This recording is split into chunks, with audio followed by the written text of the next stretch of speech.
Are you guys ready for the best way to fix your white balance in your image and how to use the color calibration module? Stay tuned because that's exactly what we're going to do. And here's the image that we're going to work with. For the remainder of this video, we're going to look at my happy face. I've added a marker on my mouse, so that way I hope it's easier to follow along. And for this video, we are going to use the color calibration module. I'm going to activate it and it will pop up on the left side. Now, I want to change the white balance of this image because I think it's way too yellow. And why is that my opinion? Because this wall supposedly needs to be white. However, I did use a tungsten light to light this background thing. So it's only logical that it shows a little bit of yellow, but we're going to fix this. We're going to change the adaptation from none to cat 16. And we have one button that will allow us to recalibrate the white balance, let's say. And if we click that, we see that the entire frame is being selected, and that's what the white balance is based on. But now I see a message which says white balance module error. If I hover over it, it will tell me what's wrong. The white balance module is not using the camera reference illuminant, which will cause issues here with chromatic adaptation. Either set it to reference or disable chromatic aberration here.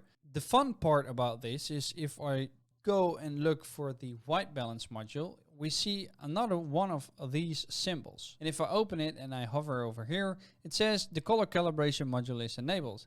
Basically, it says white balance applied twice. I'm going to change the settings from as shot to camera reference, as was set with the color calibration. And now you see that everything is completely off. It's horrible. I'm going to show you the best way to set your white balance, which is focus on the eyes. So if we scroll to my eyes, this is always white.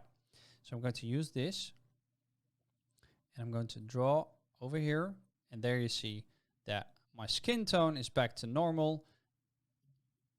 And the background is looking great as well. So that's the best way to change the white balance in an image. Always focus it on the eyes, or always select the eyes to find your white balance. Now we've got three more, which is RGB.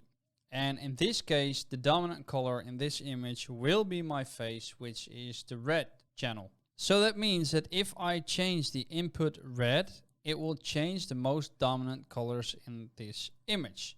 You can work with percentages if that's something that you want to do. So this will be 100. Then if you drop it down by 10 or 20 or 30 or 40 or 50%, that will change the image accordingly. In the background, we see some greens and I do see some blues.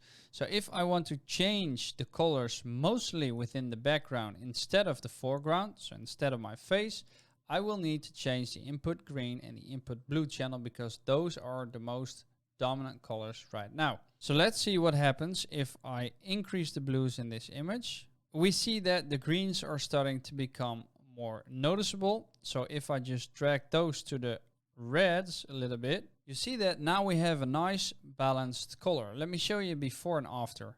So here's a before. It's horrible because we've used a different white balance. But then here's the after, and I can show you here as well. So this is the original image that I work with without adding things like the color balance RGB and the exposure to change it a little bit.